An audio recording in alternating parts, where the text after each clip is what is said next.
Shout out to Funa, man. Um, this video we reacting to is about Terry Berry, also known as TB, also known as the T Roy Slayer. This is the guy who killed King Von's best friend T Roy. This is a video about his life and his death. Let's check it out. TB, renamed Terry Berry, was a rapper and known killer from Chicago, Illinois. He was born on January 28, 1996, and grew up in the south side of the city in a gang-infested neighborhood. That 1996. 1996. This nigga was born in 1996. Nigga, in 96, I was running around, nigga, slapping the All Eyes on Me, nigga. Slapping that new Biggie, Life After Death. And this nigga was just being born. Just to think. In that small little time he had on Earth, the one education he got was to turn into a damn killer. That's crazy. His father, named King TB, was a big-time gangster from the hood Paxtown, but he died while TB was still in the womb. TB went to Sexton Elementary School, and people that knew him say that he was a nerdy kid growing up. He was into things like Yu-Gi-Oh! And he excelled in the classroom. Things would take a turn for TB when he started attending Dunbar High School. He would frequently get into fights at school, and he started to embrace the street life. He was a member of the set Jaro City, and later became one of the original members of the Jaro City set Tyquan World, which is named in the honor of a young Jaro City member named Tyquan Tyler that was shot and killed in 2012. Tyquan World is closely allied with STL/EBT and Jaro City. They beef with sets like Lamron, Front Street, O Block, 600, Nico Gang, and THF 46. TB was originally just a fighter, but he was driven to kill after witnessing the murder of one of his best friends.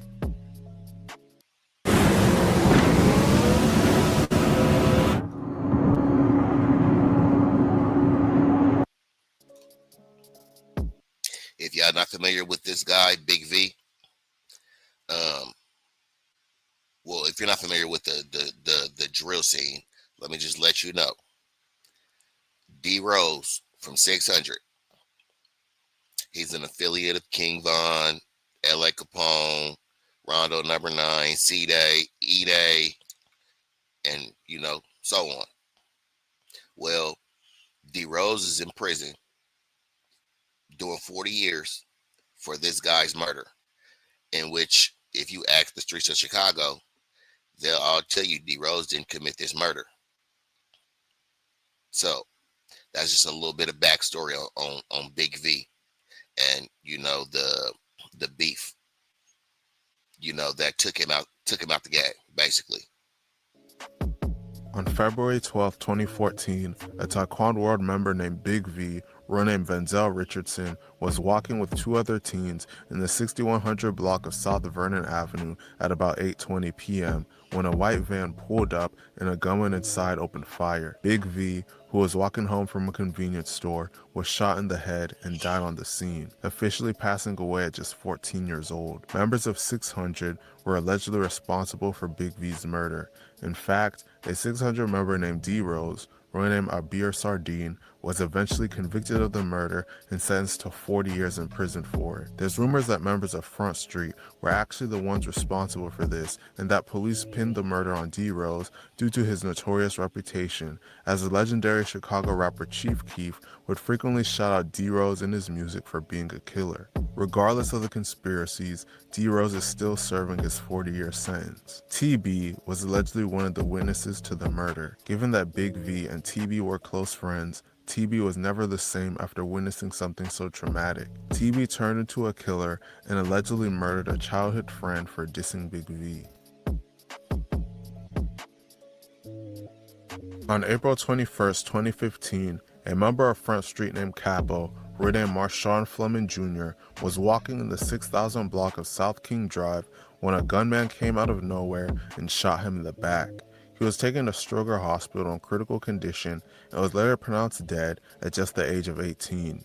TB was allegedly the gunman in this incident and did it in response to Capo dissing Big V. What's crazy about this situation is that TB and Capo were childhood friends and have numerous pictures of themselves together. In truly sociopathic fashion, TB paid tribute to Capo on Twitter shortly after his death. This murder really got to TB, and it seems he may have been struggling with guilt at first. He stated in a song that he threw up after catching his first body. That's crazy as fuck. Them niggas used to be friends and ended up turning into enemies. That's just crazy, bro. Well, TB would soon get over it and start dissing Capo. Following this incident, TB would allegedly start killing on a regular basis. On June 17, 2016, a member of Nico gang named Melvo, real name Melvin Cook, was sitting in the passenger seat of a car driving through an alley in the 6500 block of South Hamilton Avenue when two men walked up and opened fire. Melvo was shot in the head and was officially pronounced dead at just 16 years old. TB was allegedly one of the gunmen in this incident, and members of TW posted a picture of TB and the other alleged shooter as soon as Melvo's death was announced. TB's killing spree wouldn't That little nigga looked really deranged holding that pistol. stop there, and who would soon go on to commit one of the most notorious murders in Chicago drill history.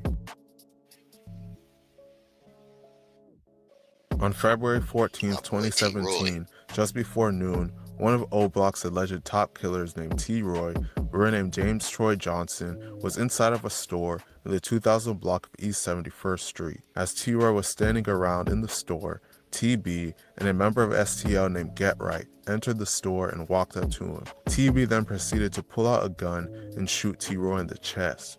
T-Roy was taken to Northwestern Memorial Hospital, where he was pronounced dead at just 23 years old. If y'all not familiar, go look this page up, Chicago Hits 3, and they'll show you the video whole of shooting the was caught on hit. camera, and Get Right was not wearing a mask in the surveillance footage. In fact, TB and Get Right had pictures of themselves on social media showing them wearing the exact same outfits that they had on when they killed T-Roy on camera. Somehow, neither TB or Get Right were ever arrested for it, even though it was so blatantly obvious that they did it. Following T-Roy's death, members of O Block and the sets they were allied with swore revenge. This would lead to the creation of Get Back Gang, a crew filled with shooters determined to avenge T-Roy. Endless bloodshed would occur in 2017, and TB would find himself losing all of his closest friends one by one as a direct result of his actions.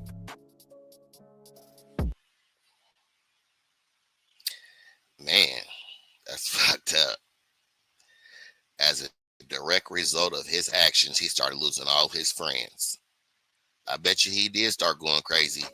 I bet you he did. On June 16, 2017, a member of Tyquan World named Poppy, renamed Sherrod Rhyme, was standing outside of the store he was working at in the 7000 block of South State, helping a lady with her bags when a dark-colored vehicle pulled up and a gunman hopped out. The gunman then proceeded to shoot him in the head. Poppy was taken to Stroger Hospital, where he was pronounced dead at just 18 years old. It is widely rumored that T-Roy's younger brother, an O-Block member named HK, was allegedly the gunman in this incident. Poppy was TB's best friend and a beloved member of Tyquan World, so Get Back Gang came after him. Losing Poppy made TB have a mental breakdown.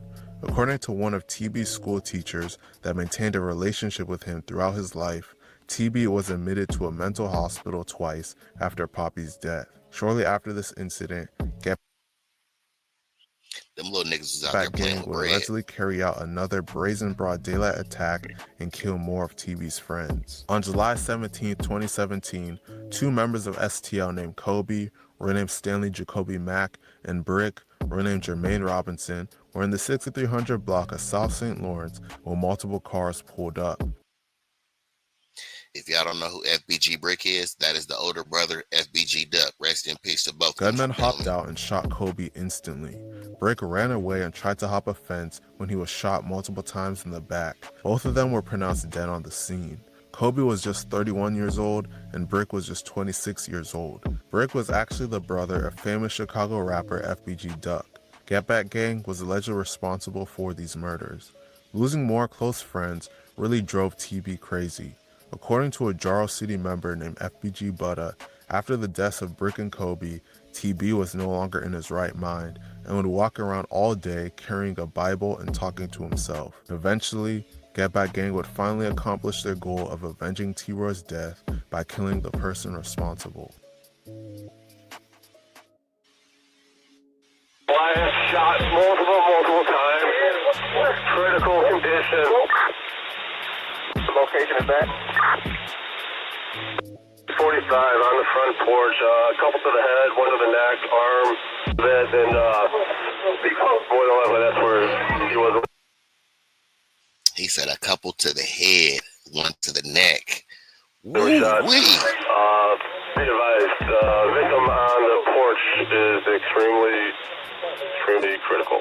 On September 26, 2017, TB and another person were in the 7000 block of South Chapel Avenue when a gunman pulled up and opened fire. TB was shot multiple times, including in the head, and was pronounced dead at Northwestern Hospital at just 21 years old. The other person he was with was also shot in the head and was taken to Stroger Hospital in critical condition. They were ultimately able to survive their injuries. Get Back Gang would celebrate the death of TB, but things wouldn't stop there. 8 years later, people from both sides are still getting killed on a regular basis. It's sad how the streets turned an innocent kid that just wanted to play Yu-Gi-Oh! Into a cold-blooded killer. Let me know what you guys think about this situation in the comment section, and please be sure to like and subscribe. Thank you for watching.